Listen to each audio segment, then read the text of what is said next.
বন্ধুদের। তো বন্ধুরা, আশা করি ভালো আছেন সবাই। আমি প্রতিদিন মতন আছি আবার পাওয়ারফুল একটি সাধনা নিয়ে হাজির হব।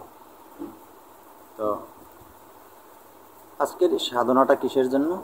আজকের সাধনাটা হলো একটি জিন সাধনা, একটি পাওয়ারফুল সাধনা, জিন সাধনা। এই সাধনাটি যদি আপনি করতে পারেন, তো এই একটি সাধনার মাধ্যম দিয়েই কিন্তু আপনার সব কিছু হাসিল হয়ে যাবে, সকল কর্ম হাসিল হয়ে যাবে।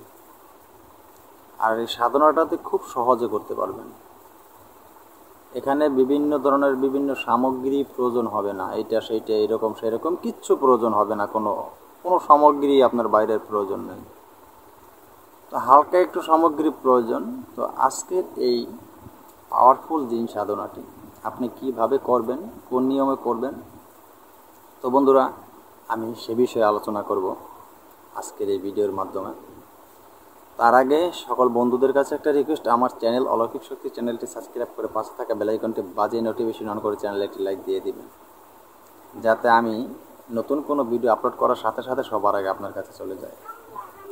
তো বন্ধুরা, আরেকটি কথা বলে রাখি, আমি সবসময় আপনাদেরকে বলি, আমার চ্যানেলের সাথে যদি আপনারা থাকেন, আমার চ্যানেল থেকে তন্ত্রমন্ত্র যন্ত্র শিক্ষা করে ভালো একজন কবিরাজ হতে পারবেন, মানব কল্যাণে কাজ করতে পারবেন। তো আমার চ্যানেল থেকে যদি যন্ত্রমন্ত্র তন্ত্র শিক্ষা করে আপনার কোনো অবহিত কাজে ব্যবহার করে আর যদি বিপদে পড়েন আর যদি ব্যর্থ হয়ে যান, তাহলে আমি আমার চ্যানেল কর্তৃপক্ষ দায়ী থাকিব না, মনে রাখবেন। আর আমার চ্যানেলে তন্ত্রমন্ত্র যন্ত্র যা কিছু আমি দিয়ে থাকি, আমার অনুমতি নিয়ে আপনাদের কাজ করতে হবে, আমার অনুমতি ছাড়া কাজ হবে না। তো আমার অনুমতি পেতে হলে চ্যানেলে সাবস্ক্রাইব করে পাশে থাকা বেল আইকনটি বাজিয়ে নোটিফিকেশন অন করে চ্যানেলে একটি লাইক দিলে আমার অনুমতি আপনি পেয়ে যাবেন। আমি বলবো না যে আমার এইরকম সেই রকম গ্রুপ আছে এখানে সেখানে যোগ দিতে হবে। আর আমি মন্ত্র দিয়ে থাকি, যন্ত্র দিয়ে থাকি, সঠিক নিয়ম মতন আপনাদেরকে দিয়ে থাকি, আমি কোনো নিয়ম হাতে রাখি না। তারপর অনেকে আমাকে ফোন দেন, ফোন দিয়ে বলেন গুরুজি এইটা অনুমতি দেন, এইটা অনুমতি দেন। আমি অনুমতি দিয়ে দিই, কিন্তু আপনারা ফোন দিয়ে যে আমার কাছে অনুমতি চান, আমার নিয়ম যদি না মানেন, চ্যানেল সাবস্ক্রাইব না করে লাইক না দিয়ে আমার কাছ থেকে যদি ফোনে অনুমতি নিয়ে কাজ করেন, কাজ হবে না।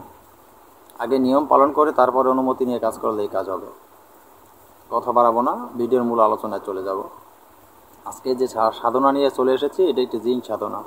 আপনি খুব সহজের মাধ্যমেই জিন হাজির করতে পারবেন, হাজির করে তাকে বাধ্য করে নিতে পারবেন।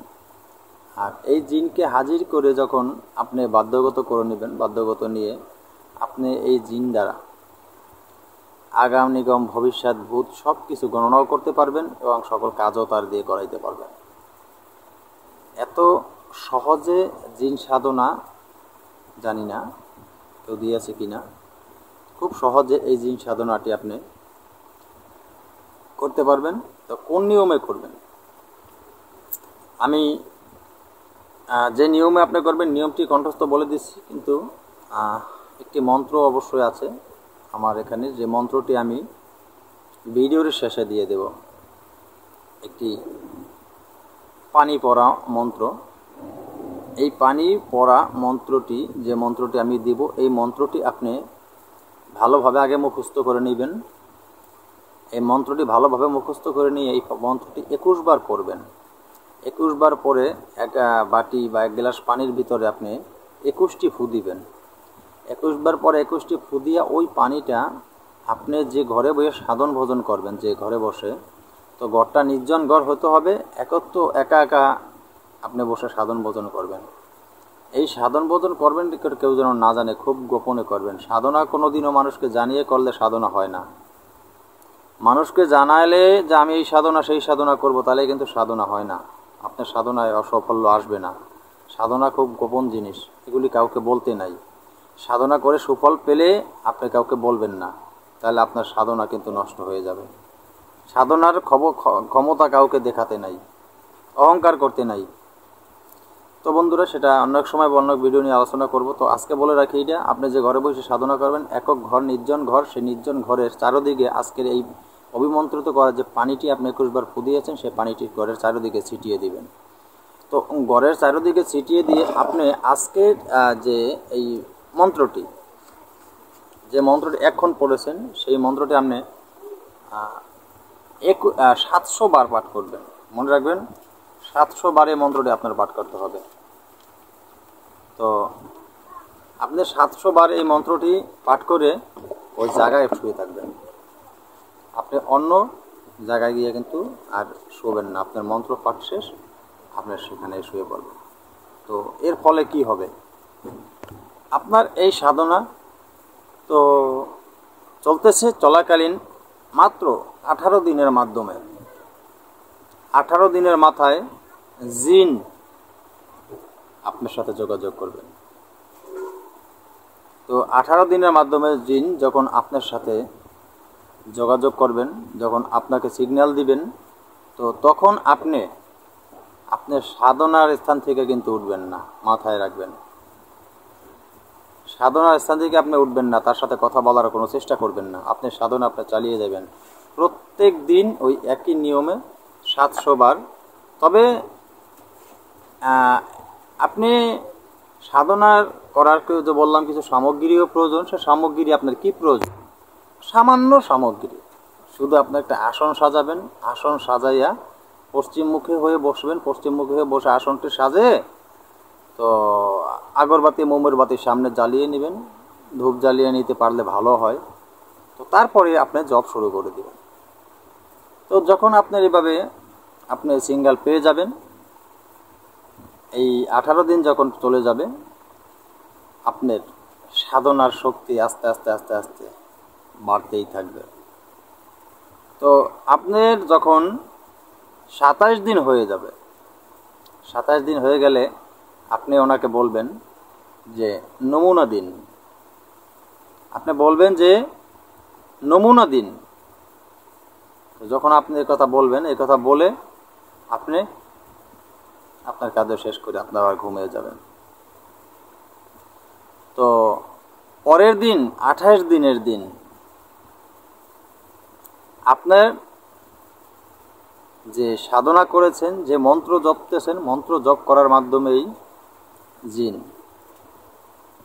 আপনার সামনে উনি প্রকট হবেন, হাজির হয়ে যাবেন।